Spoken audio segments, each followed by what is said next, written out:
Namaste, everyone. Welcome to your yoga class this morning.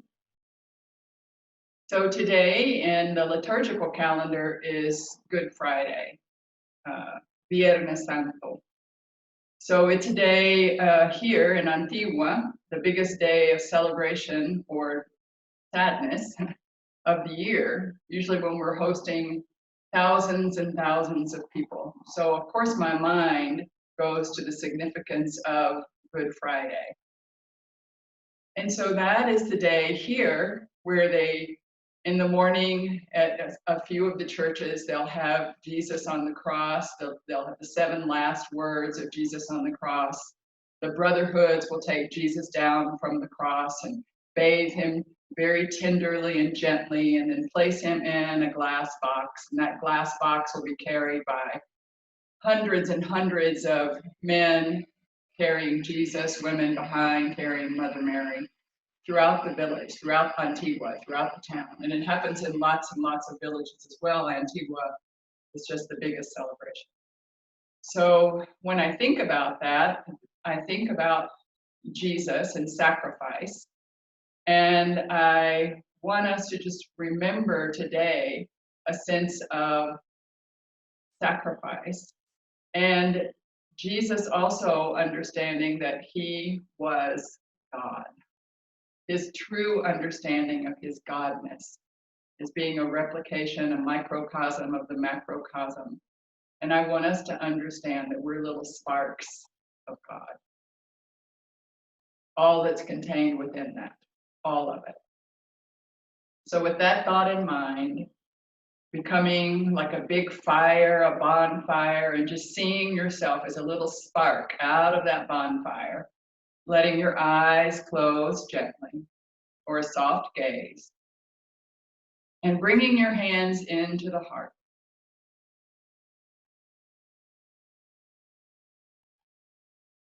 And maybe religion is loaded for you and you can't think of anything nice to say about Jesus. Well, think about Jesus with the poor people. Think about Jesus feeding the multitudes. And he probably didn't feed anybody. He just got them to be generous and pull all the loaves and fishes out of their coats and share them. So think about the qualities of Jesus.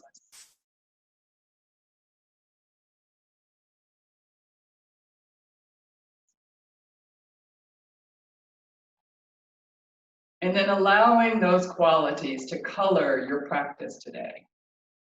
Humility, love, tenderness, willingness to sacrifice.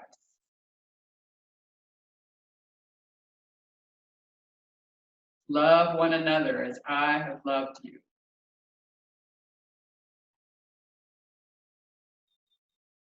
And then what is your personal intention for your practice today? What do you need out of your practice?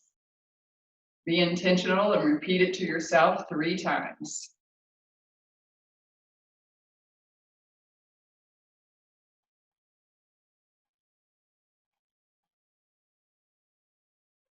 And then on an exhaled breath, I'm going to chant an Om. Please feel free to join in with me.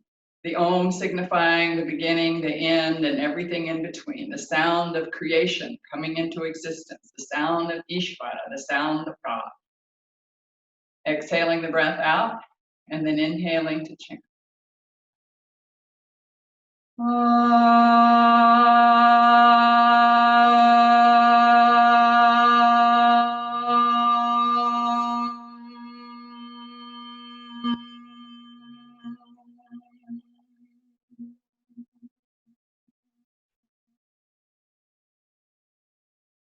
And then on an inhale, letting your eyes flutter open. Resting your palms on your hands, palms up. Just resting your hands on your legs, palms on your hands. Hopefully they're resting there. Good, so just rest for a moment. Shoulders really soft. Let your shoulders just slide down your back. Keep everything soft. And then taking your left hand, place it on your right shoulder for a moment, just placing the left hand on the right shoulder. And then slowly begin to pull that shoulder over to the side. Keep your head over your sternum, over your breastbone. And then at the very end, with one more breath, let your head go out over your left shoulder. And then arch your head over your right shoulder. Take it all the way out over your right shoulder. Look down at your hand. And then release the twist. Good. And then flip that palm up, taking your right palm over to your left shoulder. Soften, soften into your seat, soften into your seat. Body is lifting up. Out of a soft base comes the spine.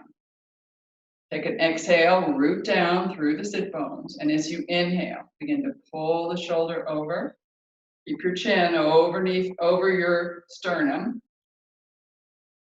And then as you take your next exhale, go ahead and take your chin out all the way over your right shoulder. And next exhale, inhale, arc and over your left shoulder. Look down at your hand, down at your fingers. And then exhale to release the twist. Good.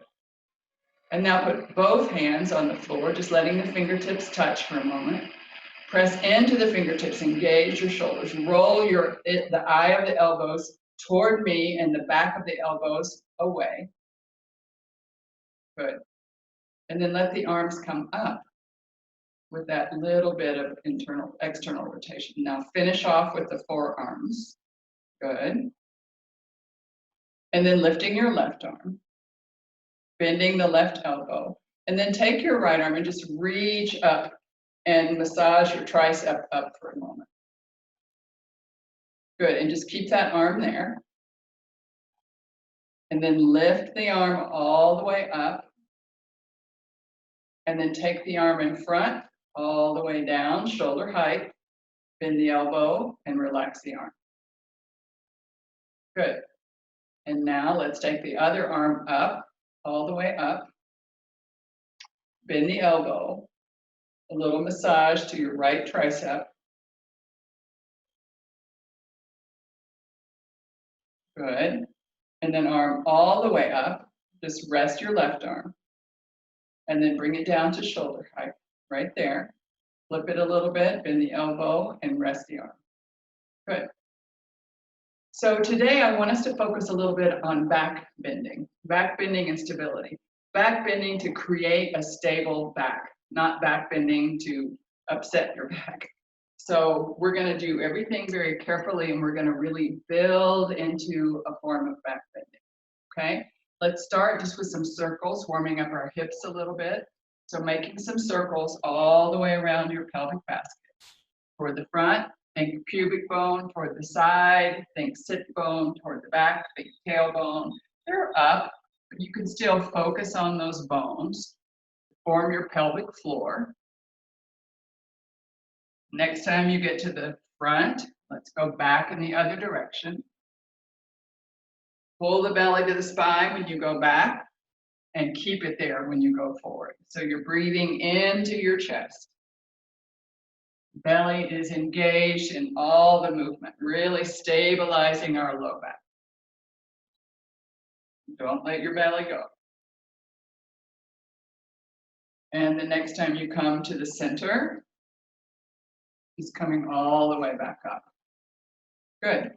Reach back behind you and just see that you have a little bit of your lumbar curve. And if you don't, get yourself up on something a little bit taller and reach back and find a little bit of that lumbar curve. Okay? Because we want our back bending to focus where we have ribs. So I want you to do a little bit of maybe kind of looks like a chicken. Okay? So elbows back, both of my hands, the back of my hands are on my back, reaching forward, elbows back, reaching forward. Now, when you get back, hold there for a moment, and then think about showing your sternum, as if where your hands are in the back were a bar, and you could lay your body across the bar for a moment, and then exhale back up. Good. This time, interlace your fingers. Let's hold the elbows first. It's a little bit easier, a little bit more accessible. So just hold the elbows and let your arms form that bar that's in the back. Good. Exhale, belly to spine. Keep the belly there. Inhale into the chest. Get the breath there and then lean back. and exhale forward. Okay, so we're going to hold the breath for just those few seconds that it takes you to lean back. So you have a full breath, you have your arms behind you, have plenty support for your back. Exhale the breath, ground down, pull in the belly. Inhale, lean back. Exhale forward. Good. And this time, let's keep our head and neck out of it, just in case you're doing it mostly with your neck, right? Exhale, ground down, belly to spine. Inhale, hold the breath. Keep your chin forward, keep looking at me, and show your sternum to the ceiling.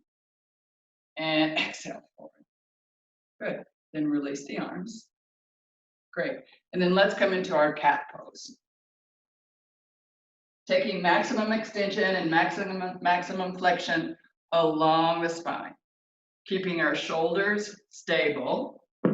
Really shoulders super stable. So find your table pose, your Chatuspadasana, four-legged pose. Knees right underneath your hips, shake them out.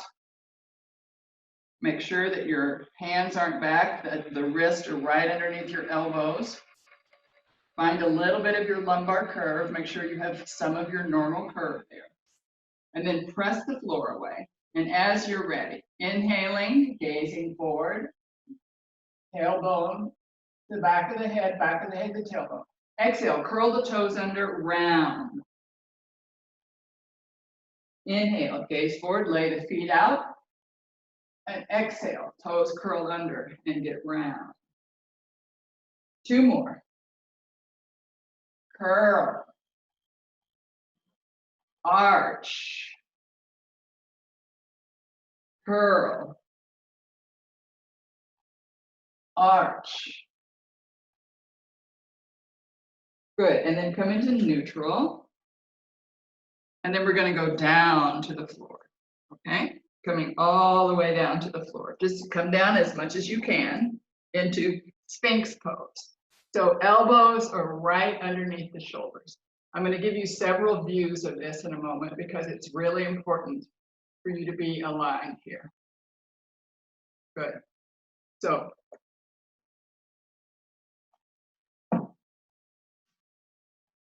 when you see me long, my elbows are right underneath my shoulders and my feet are flat on the floor and my heels are headed toward the ceiling. So just kind of look around and be curious, Sphinx, for a second.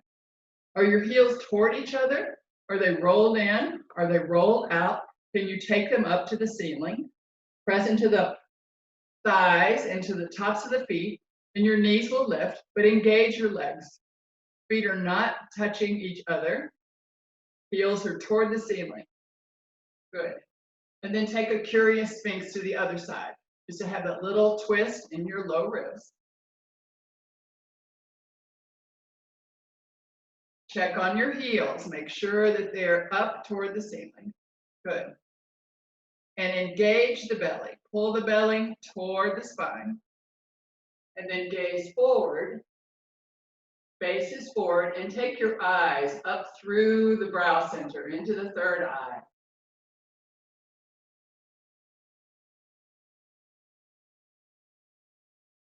Good.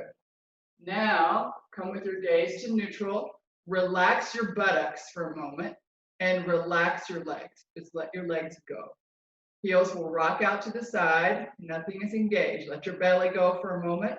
Just have gravity support you. Arms are still up. Elbows are right underneath your shoulders. Not too far out to the side, not too close together. Right underneath your shoulders. Good. And now let's re-engage the legs. Tops of the feet firmly on the floor, heels up toward the ceiling. Engage the thighs, knees will lift off. Look forward. Pull the belly into the spine. Pull the belly toward you, off the floor. Won't come off the floor for most of us, but at least the intention is there to really engage and support the low back. And then on your next exhale, wing your elbows out and lie yourself down one rib at a time.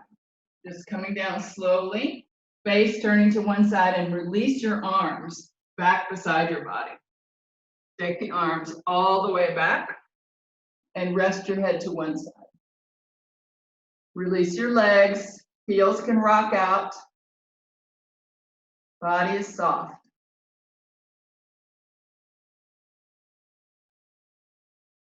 Good, and then bringing your forehead or chin to the floor, whichever is most comfortable for you, forehead or chin.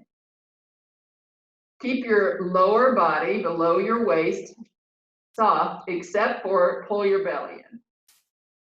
Exhale, belly pulls in. And as you inhale, peel off your chin and your chest. And exhale, release. Just see if you can keep the inferior, the part below the waist, pretty soft.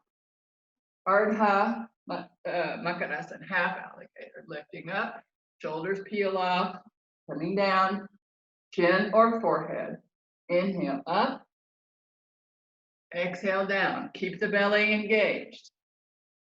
2 more. Inhale up, peel off little by little, exhale down. Inhale, peel up, and exhale down. Rest your head to the other side. Soften your shoulders into the floor. Relax your belly. Heels are still soft.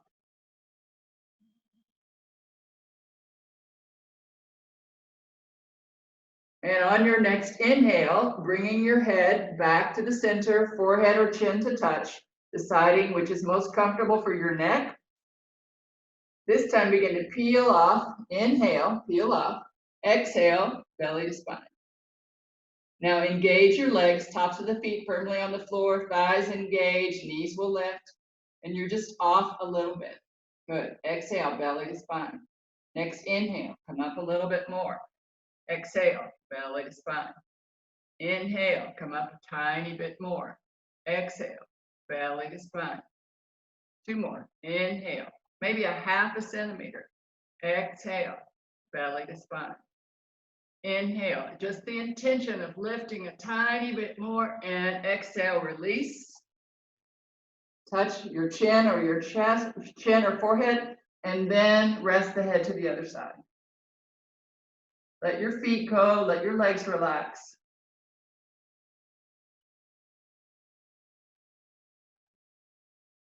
Good, and on your next inhale, forehead or chin to touch.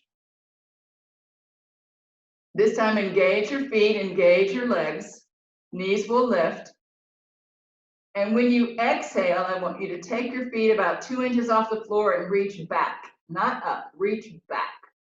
And release on the inhale.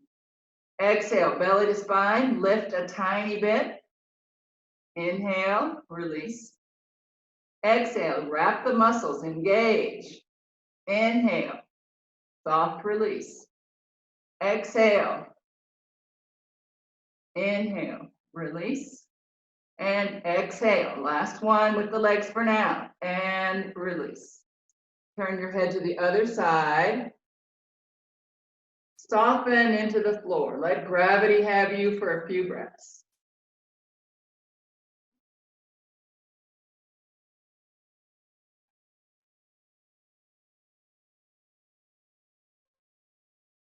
And on your next inhale, bringing your forehead or chin to the floor.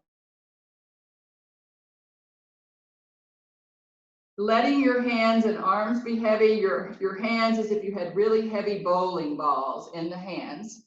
Keep the hands on the floor, making contact. You can even tuck your thumbs underneath your thighs. And then on your next inhale, begin to peel off forehead, chest, and legs. Full alligator, Purnamaka. Exhale, release, but don't disengage the muscles. Inhale, lift.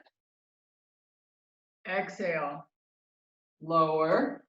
Don't lose the muscles. Inhale, lift. Exhale, lower. Inhale, lift. And exhale, lower. Relax, melt into the floor. Heels out to the side, shoulders totally into the floor. Soften your belly. Just surrender to the floor for a moment.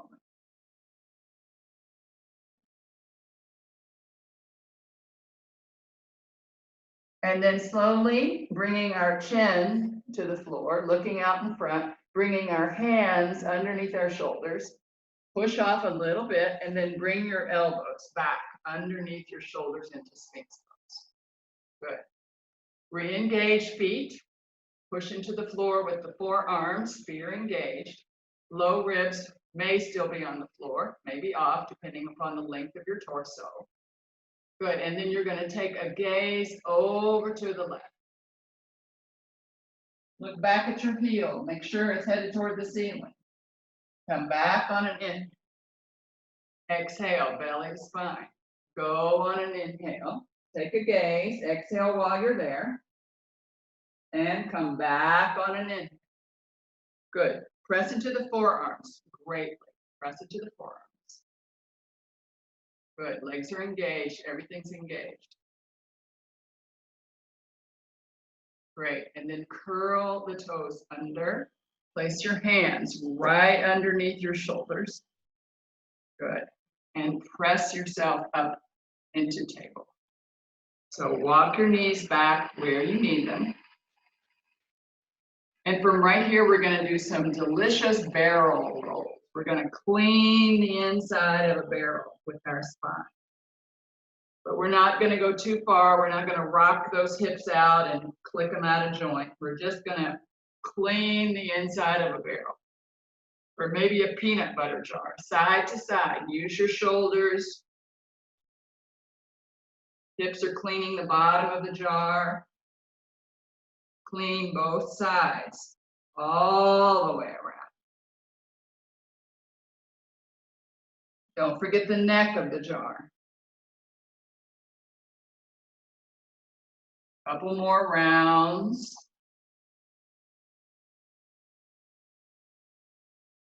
And then press the floor away and come into neutral. Good. Curl the toes under and take a big cat arch. Look back at your belly button, press the floor away, press, press, press, press. Belly to spine, belly to spine, belly to spine. And then on your next inhale, begin slowly as if you were moving through pressure. Move to the other direction. Letting your spine lower as you arch and push the floor away. Completely pushing the floor. Good, and then come into neutral. Find a neutral spot. Reaching back through your left leg, back through your right leg. Press through the heels a lot. A nice firm plank. And then drop to your knee, other knee. Good.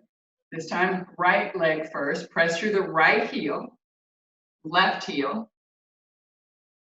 Press, press, press through the heels. And then release the knee, release the other knee. Good. Belly to spine. Walk your hands and come up. Good. So the next back bend I want us to work on is camel pose. And I want us to see that camel pose is bridge pose and a different relationship to gravity. Okay, bridge pose, we have our back bend, we're laying down. Here we have the same back bend, but we're up. So I'm gonna ask you, if you have a wall, if you could possibly use that wall and put your legs against it. Because it's probably harder to see me if I go all the way to the wall. Well, I'll go for the first part, okay? So come up with me to a wall, putting something underneath my knees. And I'm taking my knees really close to the wall. Knees are on the wall, body's on the wall, low ribs are on the wall. Well, they would be if I didn't have breast, but almost to the wall, okay? So everything that you can get on the wall, put it there. Good. And then take your hands and put them on your low back. Look at the wall for a minute. Just don't look at me for a minute. Look at the wall. Reach through your knees, pelvic bone, pubic bone, and tailbone reaching down evenly. Good. Feel your low back curve. Exhale the breath all the way out, ground down through the knees. And as you inhale, just think about peeling off your ribs and showing your sternum. Nothing else. And exhale, return. 3 times. Inhale, peeling off the ribs and the sternum. And exhale, return. Inhale, peeling off ribs and sternum. And exhale, return. Good. Rest. Take your hips back to your heels. You can always curl your heels under and rest higher. Good. So resting and making sure that your hips and legs are even. So what you don't ever want to do is thrust the hips forward into this. You're just building on your already beautiful, stable lumbar curve that God gave you, okay? So you're not adding to that curve or taking away from it. You're keeping it stable with the belly in, and you're adding thoracic spine. Okay? So hands behind. You don't have to go very far. I've been practicing for a long time. I bet I can go further just because of practice. And I bet there's a lot of limber people out there that can go a ton further than me. So just pressing. I'm going to take my heels up for a minute just to show you an option. If your feet are fully on the floor when they're down, that's good. It gives you a lot of traction. But if the foot is up and the ankles are up, it's better to curl the toes under. Okay, so looking forward, you can always face me, but not moving your thighs. So if you're away from the wall, imagine you have a wall in front of you. Zip up some really tight jeans. Make sure your whole belly is engaged. Exhale, root down, ground down. And as your arms are loose for a minute. And as you inhale, shoulders roll back, show your sternum. And exhale, back. Inhale. Exhale. You can inhale, hold the breath, lean on it, and exhale, expel. Inhale. Exhale. Inhale. Exhale. One more. Inhale. Exhale. Good. Hips to heels. Just keeping the hips on the heels for a moment. Good. So that's a super safe place for people with any kind of eye pressure problems, glaucoma, anything high blood pressure that's uncontrolled or very, very low blood pressure, so that an inversion is not appropriate for you. Bridge pose is an inversion. So some of us are going to take that same principle right now that we just did into bridge pose, okay? And I'm going to give you a few cues how to do that. But if you do not invert, this is the time, and if you're on your first 3 days of your menstrual cycle, no inverting. If you're on your first 3 days of your menstrual cycle, put yourself in Baddha Konasana, lean back, praise God, you're a woman, and just relax, okay? No big deal, all right? For the rest of us, come down to the floor, have a seat. We're going to take those same exact principles that we just talked about with our thoracic spine, So only where you have ribs. We're just going to build on what's already there, okay? So, lying down. If you're not going to invert, you're welcome to put your feet up the wall, which is great. Just take your feet over to the wall, keep your butt on the floor. Another thing, if you're not going to invert, is spread your legs a little bit and do windshield wiper pose. Arch your back every time you go over, though. Make sure you arch your back. Okay, so for those of us who are going to do bridge, bring your feet. First, put your knees right outside of your as-is bones, your pelvic basket. So not too far apart, not too close. Take your feet off the floor and get your knees stabilized. And then let your feet find the floor in the same direction. Some people will say you can graze your fingers to your heels. Some people have shorter arms and can't do that. So whatever is perfect for you, but find your low back curve. Find your own personal lumbar curve. I want you to find it so you can build on it. Do not press it toward the floor. Don't take it out before you try to shove it up, okay? So relax your shoulders. Good. And on your next Inhale, let's lift off the floor, find a diagonal line with the front of the body, and then exhale, lower. Keep your lumbar curve. Inhale, lift 3 times. Exhale, lower. Inhale, lift, and hold. Hold the breath there, okay? Well, not the breath, keep breathing. Hold the pose, okay? And then push your elbows and your shoulders deeply into the floor. Lift up your shoulders a little at the very center, and then rock your rib cage back toward your chin. Gaze at the ceiling or at the wall behind you, get a little space in your neck. Breathe. And then on your next exhale, lower. So keep your lumbar curve, keep your feet on the floor. Don't do any rocking out or moving out because it will spasm, it may spasm. Good. We're going to go up one more time. If you practice wheel pose and you would like to go up into wheel this last time, feel free to do that. But otherwise, the rest of us are going to go up into one more solid bridge pose. This time we're going to go up with robot arms. So bend the elbows, take the forearms, and the hands are toward the ceiling. Make a horseshoe. Press elbow, top shoulder, across to the other shoulder, and down to the elbow. Find your lumbar curve. Keep it there. Take an exhale.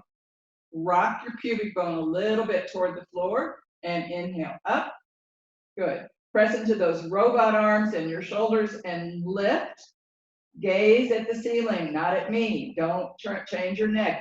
Don't move anything with your neck. You're looking up, up, up. Breathing. Maybe a little look at the wall behind you. Get some space in your cervical spine and your neck.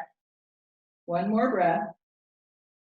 And then on your next exhale, coming on down. Good. Roll out your shoulders and just rest your hands on your belly. Rest your hands on your belly. Knees are still bent, feet are on the floor. Relax a little. Walk your feet out, heel toe twice, and let your knees drop in toward each other for a moment.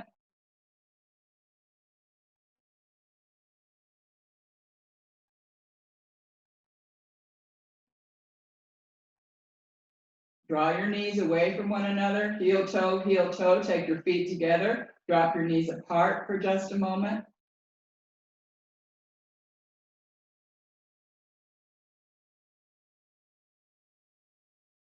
Still got that lumbar curve. Reach under there. I could get a mouse under mine.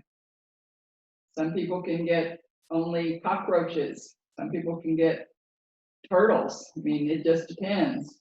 It's your own lumbar curve. I used to get probably a cat and a dog, but thank God for yoga asana, I have lowered my amazingly huge lumbar curve. Good. And then help yourself get the legs back together. Walk them mat width apart, all the way mat width apart. And then drop them over to the right, arch your spine, windshield wiper to the right. Come back into neutral and windshield wiper to the left. Arch, arch, arch. Come back. One more time either side.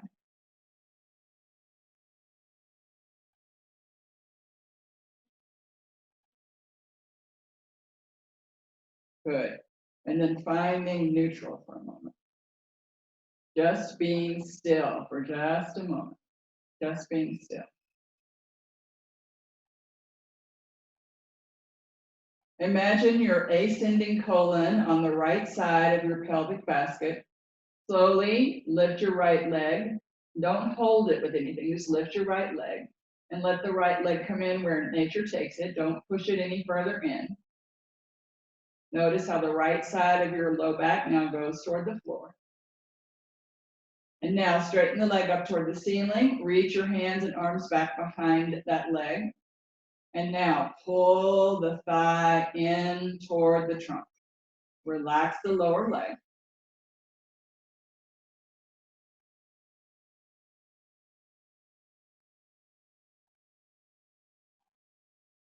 And then on an exhale, just release the leg and put the foot on the floor. And then gently think about your transverse colon coming across somewhere underneath your ribs. And then lift the descending colon over on your left side and draw up that left leg. Just draw it up for a moment.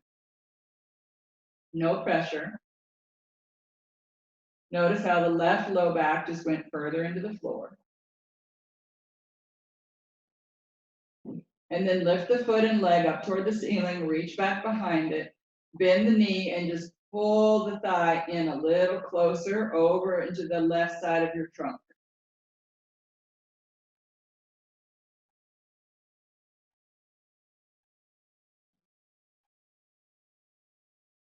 Release the leg, put the foot on the floor. Good. And then bend the knees, bring them in a little bit closer. Notice now how both sides of the low back go down into the floor. Reach through, grab your big toes with peace fingers. Take your heels and the soles of the foot toward the ceiling and just a little back and forth in happy baby. Just a little back and forth. Soft and gentle. And then release the feet, put them on the floor. Lift your bottom off the floor into that diagonal line. Shake your bottom out a little bit. Put your bottom down. Keep your lumbar curve. Reach your back up and stretch your legs out into Shavasana. Find a beautiful starfish with your body. Letting go.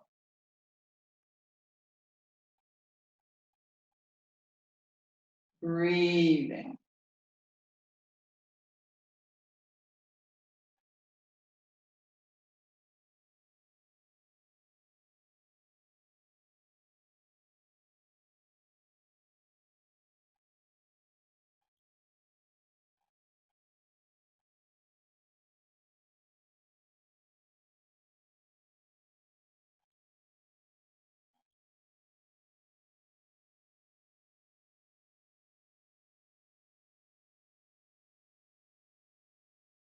Relaxing the body to the floor. Imagining the warmth of the bones in the body, letting in more muscles and tendons and ligaments. Nice warm body, relaxing.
Softly and gently, bringing your awareness into the breath, finding it in the belly or in the chest.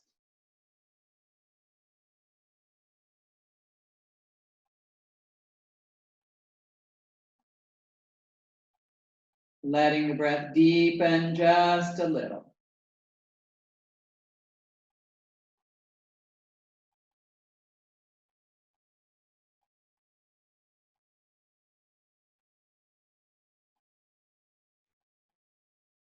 And then letting your eyes roll in the sockets in one direction. Sight. Then the other direction.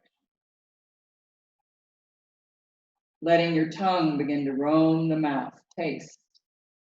Back of the teeth, roof of the mouth. Swishing it along the front of the teeth. Then opening the mouth wide as if you were yawning. Ears wiggling. Hearing. Begin to wriggle your nose. Smell.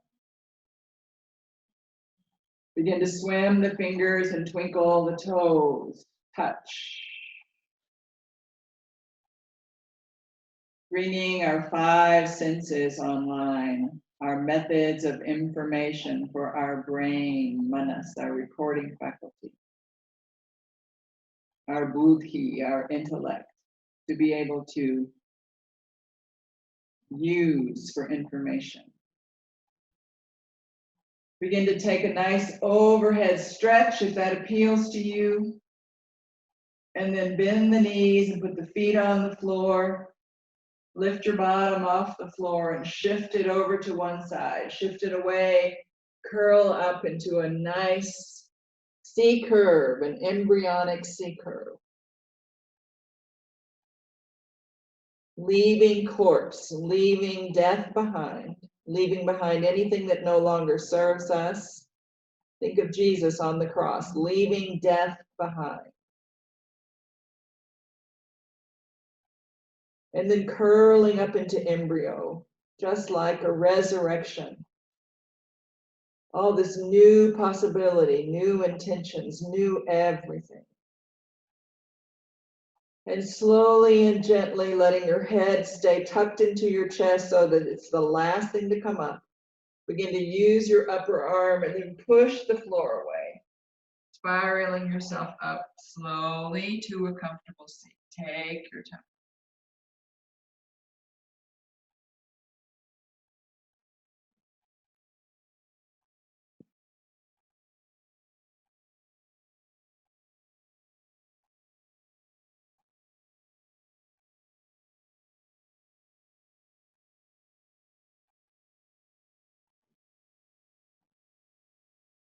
Good. Once you're up,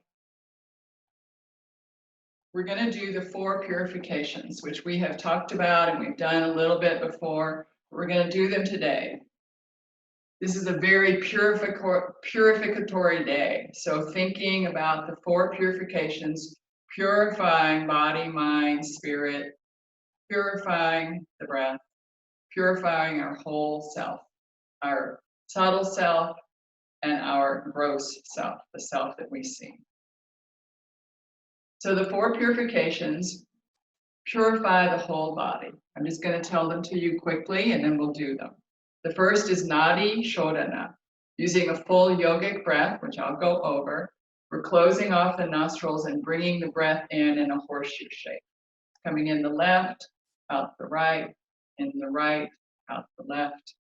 Just staggering the breath through, and I'll tell you how to do that. That cures, that it deals with our brain and our whole chest area, the area of prana vayu. The next one is Kapalabhati. It deals with our head region, our sense perception, all of the things that are coming in and informing our brain. That's Kapalabhati, skull shining. The third purification, Agni Sardoti, dealing with Samana Vayu, dealing with all of our transformation of our digestive materials, transforming what we're thinking in our gut brain, transforming our emotions that we're digesting, all of the visuals that we're digesting. That's Agni Sardoti, fire wash. And the last Ashwini Mudra, dealing with our rooting, grounding, purifying that mula area, the whole area, the root of our body. Apanavayu. All of them together purify Vyanvayu, which is the circulatory system of the body. So it's divided up into these 5 functions. It's really divided into 10, but we concentrate on these 5. So the first practice, Nadi Shodan, preparing your right hand in Vishnu Mudra by either tucking in the index or the thumb, or you can put them in another mudra, which is placing them at the third eye. Your ring finger on your left nostril, thumb on your right nostril. So get your arm ready. So this is a 2-part inhale, belly and chest, exhaling slowly, gently, deeply, smooth.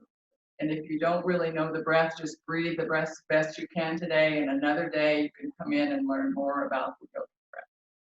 So exhaling the breath all the way out, closing off the right nostril, inhale left, belly and then chest. Top of the inhale, slight pause, switch fingers, exhale right. Bottom of the exhale, just a slight pause, inhale right, belly, chest. Top of the inhale, switch fingers, exhale left. That makes 1 round. I'll walk us through 1 more round, and then you can do 2 on your own. Inhale left. Belly and chest, switch fingers, exhale right.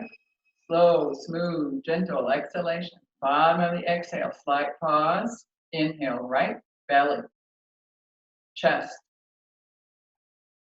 Top of the inhale, switch fingers and exhale left. Do 2 more on your own. Inhaling left, exhaling right.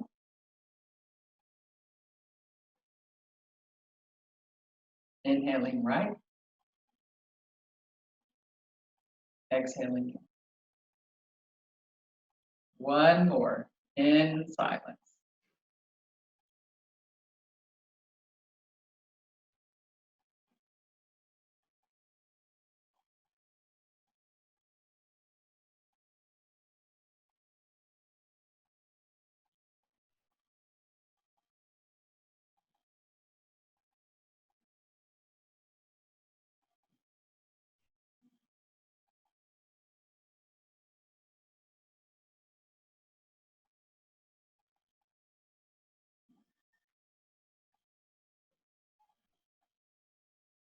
Releasing the practice, hands to your legs, close your eyes, feel what you feel.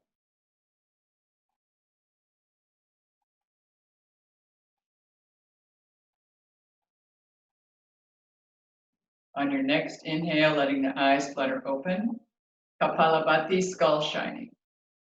We're going to exhale the breath all the way out, belly to spine. We're going to inhale into the chest at about 70%, and then we're going to play with the breath. We're going to do a forced exhale, natural inhale. Forced exhale, natural inhale. You may do it stronger, you may do it tiny, you may need a lot of action, you may need a little action, but I want you to focus on your head, third eye. Focus right in, 3 fingers from your brow center. So we're going to try it. I'm going to do it slowly. You build pace over time, okay? And we'll do 25 forced exhalations. We'll pause and rest and do another 25. So exhaling the breath all the way out. Keep your belly in. Inhale into your chest. Keep it low. Almost to the top.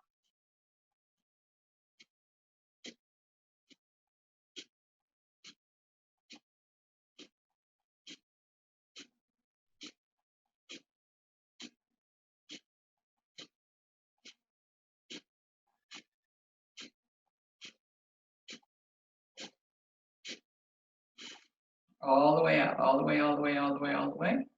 Catch breath or 2. Focus at the third eye. See if your diaphragm were tapping right at that third eye. 3 fingers in, right from the brow center. Exhale the breath all the way out. 1 more round. Inhale, about 70%, and begin.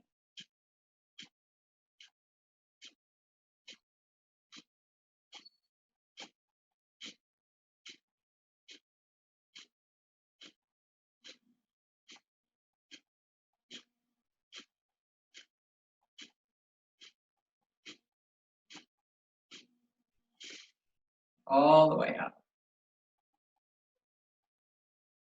Feel where you feel. Be where you are.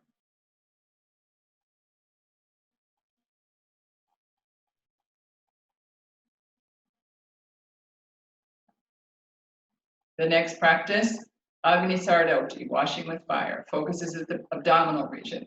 We're going to push the breath out, all the way out. If you're on your menstrual cycle, this probably won't feel good, so don't do it. Exhale the breath all the way out.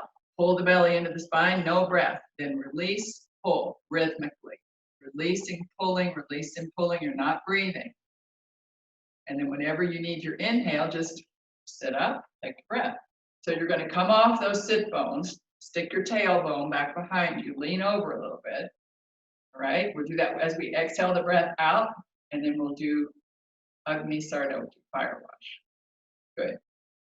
Keep it easy, those of you who have a lot of fire in your system. Don't aggravate your fire. Keep it soft and gentle, right? Take a nice inhale while you're sitting up. As you exhale, start to make your way over. Poke your tailbone out. Pull the belly to the spine. Release, pull, rhythmically.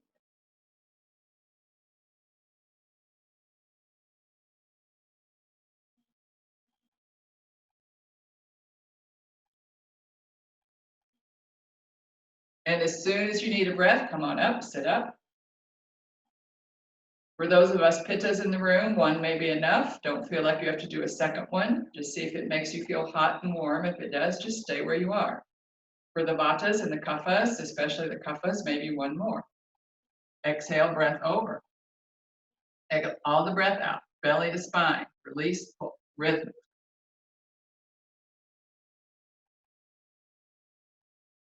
And as soon as you need to breathe, just sit up, take a breath. Close your eyes, see what you feel. Be where you are, no judging.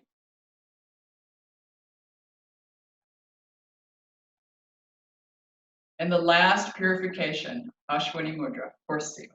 This is our anal sphincter where we don't go to the bathroom. So you're going to take a little bit of an inhale, hold it low, squeeze and release the anal sphincter. The same rhythm you were using for your belly pulls. Just let's keep that same rhythm. So contract, release, contract, release, contract, release.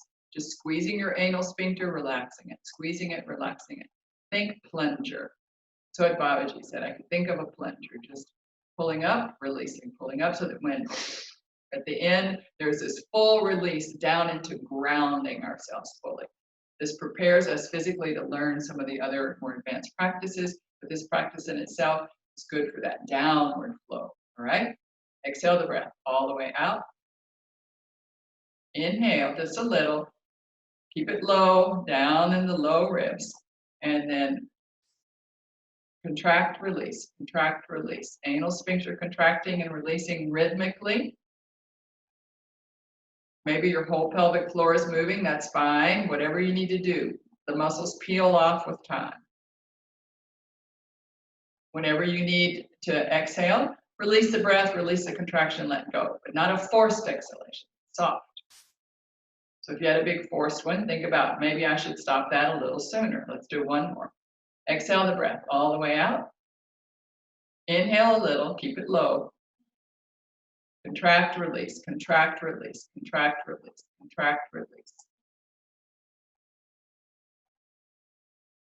Whenever you need to exhale the breath all the way out, release the contraction in the breath and sit with it, sit with the practice.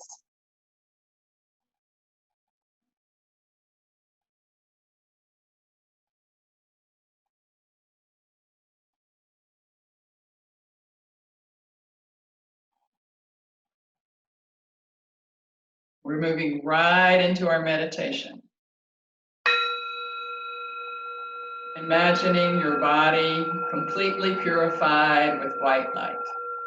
From the tips of your toes, all the way up, feet and legs, all the way up through the trunk of your body, down to your arms and fingertips, back up, and all the way through the shoulders, up through the neck and head. Your whole body purified with white light. Envision the white light in your body.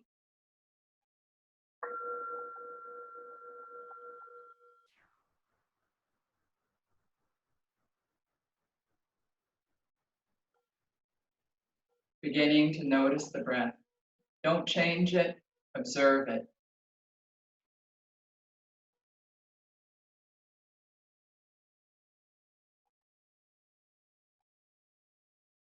And as you inhale, inhaling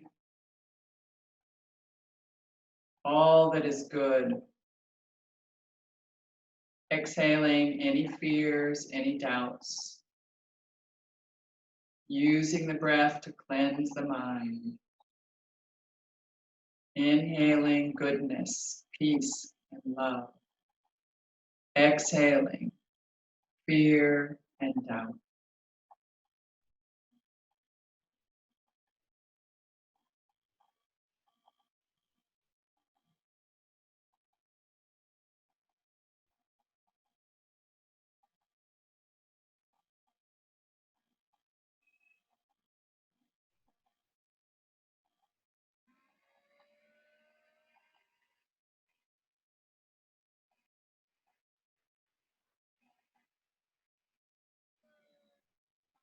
As your breath gets softer and shallower,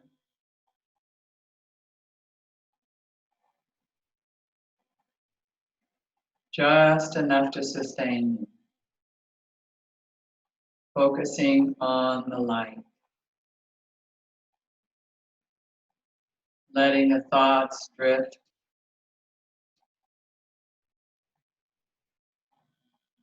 Focusing on the light.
Allowing the light to begin to dissipate. Always there for you at any moment in the day to bring it back into the body. Filling the body with purified white light anytime you need. Bringing the hands into the heart, Anjali Mudra. Any merit we may have earned this morning, we lift it up to the welfare of all sentient beings. Remembering your intention. Just remembering the qualities of Jesus. All of these thoughts, letting them slip out of your mind and down into your heart space. And out of your heart space symbolically into the palms of your hands, and then lift them up and let them go off into the universe. Just let go, let God. Bringing the hands back into the heart. Hari Om Tat Sat. Namaste.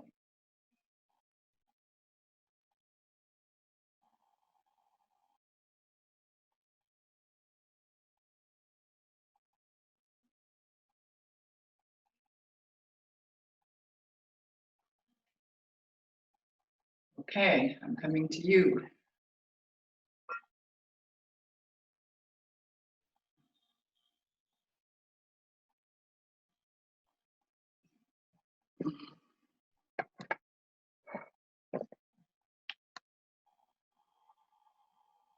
Let me get it where you can talk.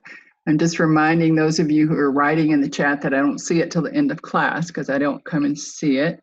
Let me see. They've changed the screen a little tiny bit. Okay.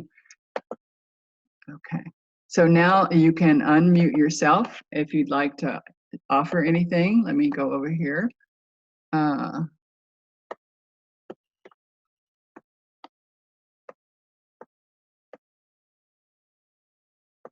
Okay, Tina, you're welcome.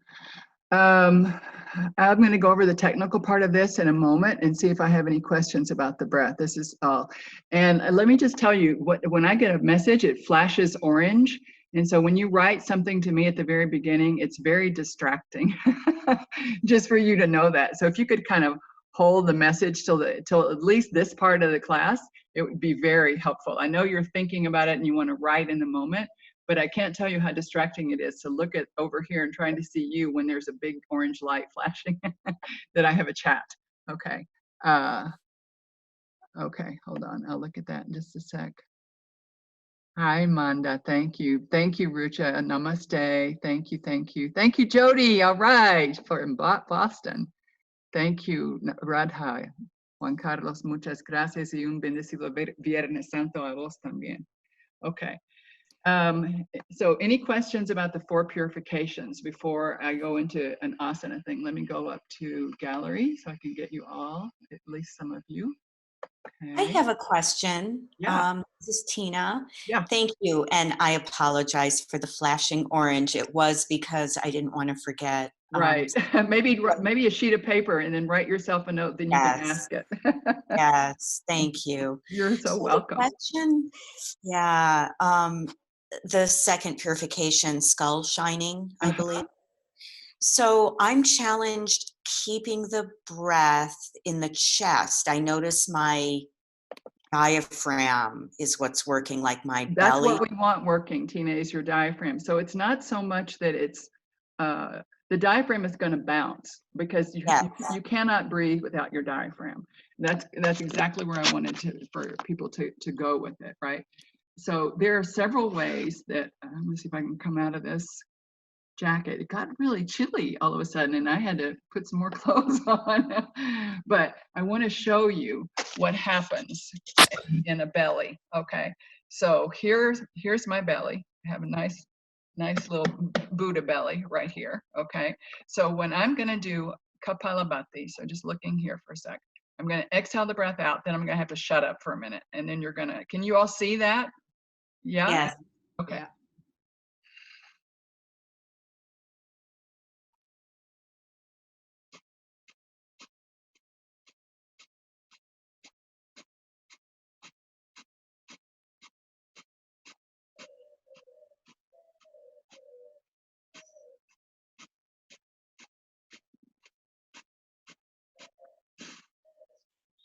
Okay, so this is moving. My diaphragm is actually moving, but what I'm not doing is another fire wash. I'm not doing a fiery breath.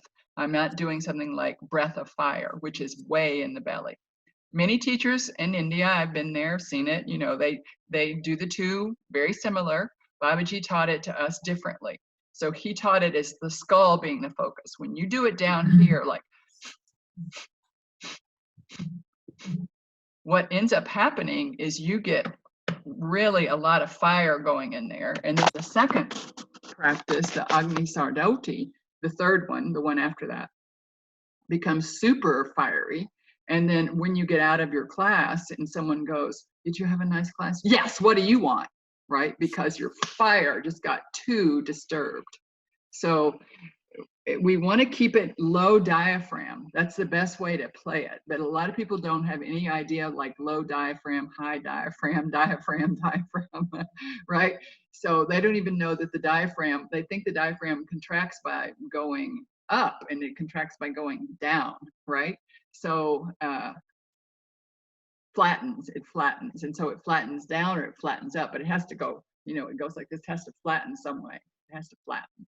So did that answer your question, Tina? So yes, you want a diaphragmatic moving. You just don't want to pull those belly button muscles a lot, except, and there's always an except and there's an always it depends in both yoga and Ayurveda. If someone has a big belly, they need to pull it in because they won't be able to access that diaphragmatic breath. Won't happen. So if you have a big belly, you're going to be pulling it in until you lose some of that belly weight, which you will do with yoga. With enough yoga, it'll keep going. But and meanwhile, you got to use that belly, right? if it's a person who's got a lot of kapha and a lot of mucus and a lot of everything, they may need that extra down there. But let me show you the difference, okay? I'm gonna just show you 3 ways of doing Kapalabhati. I wish I could get, I'll take myself back a little bit.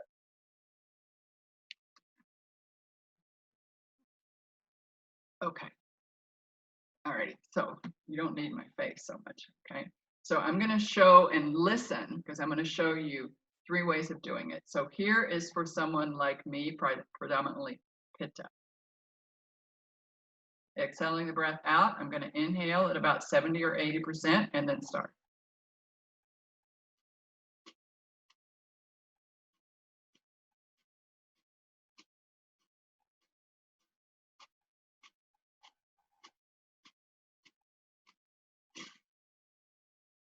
Okay, I did 20.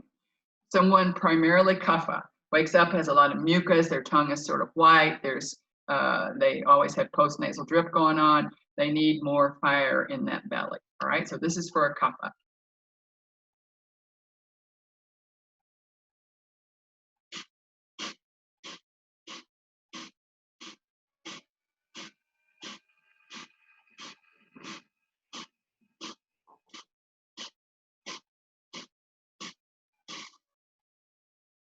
Okay, hear the difference? Could you hear it?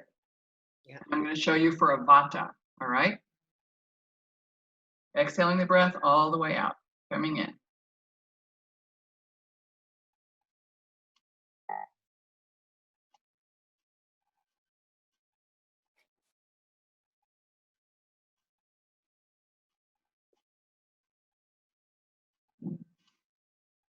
Okay.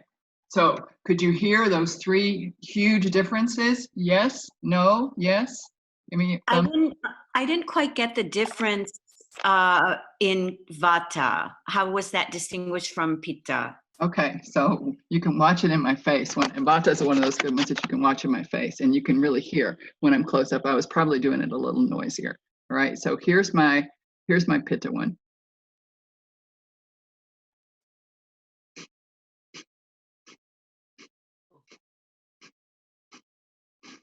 Just at 8. Here's my Vata one.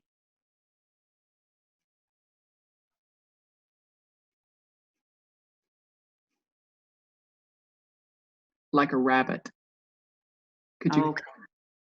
Like a little rabbit, like a little rabbit. Pitta, kapha. Okay. So the same practice, 3 very distinct ways to do it, and you can do it 3 ways yourself. You have a kapha day, vata day, pitta day, right? Or if you're doing it at the kapha time of day, if we're doing it early morning, which we are now, then this is a kapha time of day, so you can do it a little stronger. But if you do it in the vata time of day, you're just going to get deranged. So we want to be careful that our practices are geared to our stage of life, whether our stage of life is vata, pitta, kapha, geared to our age, where there are age, well, that's vata, pitta, kapha, whether the season is vata, pitta, kapha, whether the hour of the day is vata, pitta, kapha.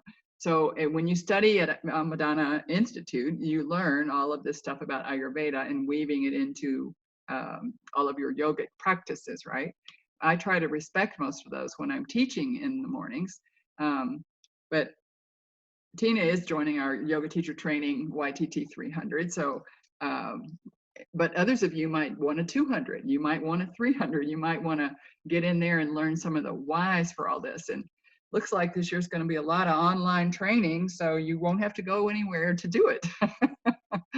So we welcome you to go to mountmadanainstitute.org and check out our teacher trainings. If you love this and you think, I need more, oh my God. That's why I left Guatemala in 2002, because I needed more. I needed to go study yoga. I needed to go. Georg Fairstein, I took 700 hours with him, 2002 and 2003. And then when I got there, I met Babaji and fell in love, and I studied with Babaji from then on until he stopped coming to the center. So I had blessing on top of blessing on top of blessing. For those of you who know Georg Fairstein, prolific Sanskrit scholar and a yoga writer, and of course my main teacher, my Baba Haridas. So, and we have lots of people who are on the screen who've done their YTT with me. So it's really nice. Okay, any questions about, I have some new messages. Let me see. And Tina, I'll come right back into Bridge in a minute. But yes, you can see all the other classes. Absolutely. Go to, oh, good. Okay. I love this one. Hold on. Go to www.casasanjuan.com.gt. If you don't put a GT, you don't get Guatemala and you get something in Barbados or something. So www.casasanjuan.com.gt. And scroll down a little bit and it says live classes with Kamalesh, recorded live classes, and it'll take you to our YouTube channel. So, and you can, all the classes will be there. You'll find them all right there. And yeah, okay. What is Vata, Pitta, Kapha? All right. So Vata, Pitta, Kapha are our ways of looking at the 5 elements. Remember the 5 elements that we go over a lot, me going over them a lot.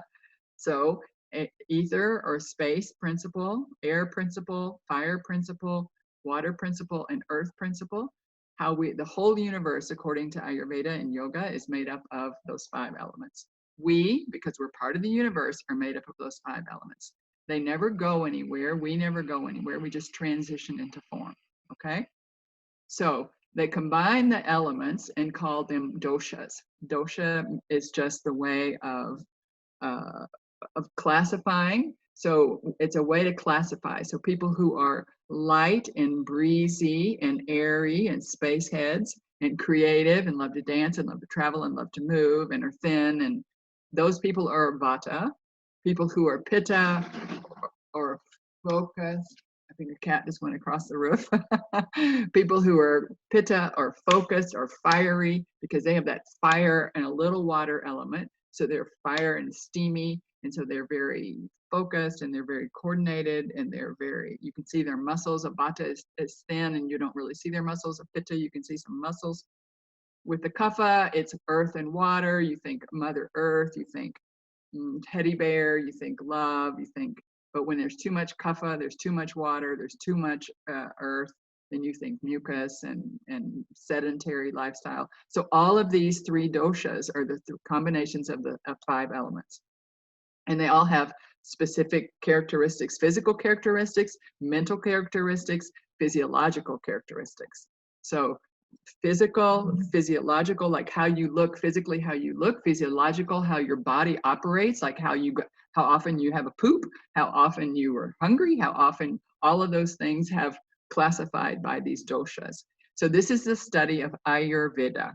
So anybody needs a book on Ayurveda. And if you want to start, because you've never done it before and you never read it, the best place to start is Vasant Lad, L-A-D, Dr. Vasant Lad, and The Science of Self-Healing. That's the first place to start, The Science of Self-Healing. You can go online, you can go to YouTube, and you can get an introduction to Ayurveda from Dr. Vasant Lad, free of charge, online. And I also really recommend that.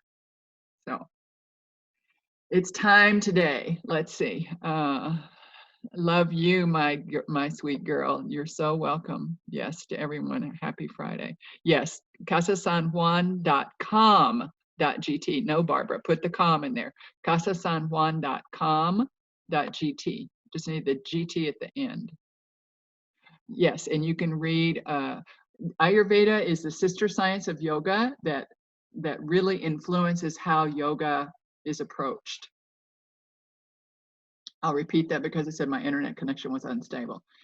Ayurveda is the sister science of yoga that tells us how to approach it. Yoga was never a group sport. Like having all of you here is amazing, but it was always one-on-one, one guru, one teacher, one student, and you learned, and one practice was geared to you. The same practice I give to Antonia, who's young. I'm not going to give to Prati, who's not young. I'm not going to do for me, who's will be 70 in August. It's not going to be the same thing, right? It's just not going to be the same practice that Donna gets, that I get. So it's all needs to be cued into us Ayurvedically. Ayurveda gives us a lens into that perception of wellness and health. It's a health science. Okay. Great. And yeah, so everything else. And then there is a question from Tina just about how to deal with the tilt. Yeah, I don't ever have any beginners walk their shoulders together and bind their palms. I don't have them do that yet. So yeah, if I can have a person closer to me and in a spot, it's a lot more individual because I can see what they're doing, right? I can't necessarily see how you guys are doing anything, so I'm just trying to give enough cues that it keeps you safe and not too many cues that you're trying to do things that are too hard for you. And those who do it anyway will do it anyway, right? Like if I tell Pratibha to do a bridge, she's going to put her arms underneath and squeeze her shoulders and open it up because she knows to do that. But if some people don't, then they're going to get up and have rhomboid issues because they weren't ready and they twisted and they torqued and, you know. So I'm trying to be a little bit conservative and do things that won't necessarily harm anything or anybody, but may not be the specific correction that someone would need and I would do with you if we were person in person. Hope that makes sense. Okay. All right. So, and you're welcome to do a one-on-one with me. Those I can't do free though. It's a 90-minute first visit and that I can't do free, although it's super cheap for people because I am charging quetzales. Maybe I should charge you dollars like we charge them on the But yes, I can do one-on-ones. So. And then I do get you big on my screen and we work together. I'd say I'd give you big in person, but I've learned I can't do that. So that's not happening for a while yet. And I think we're going to get a whole new notice here on Sunday night when we get the president again about how much longer things are going to last. We've had 43% more cases yesterday in one fell swoop. So. Okay, everyone. Beautiful to see you. Much love. Viernes Santo. Just remember, there's nothing to me like watching the Hermandad with all the tenderness and love and care that these men pull Jesus down from the cross, wash his body, lay him in the box. Just, you know, how could you have tears falling so freely from your eyes? But it is the most beautiful thing I have ever seen in my life. So just think about Good Friday and sacrifice and love, lots and lots of love.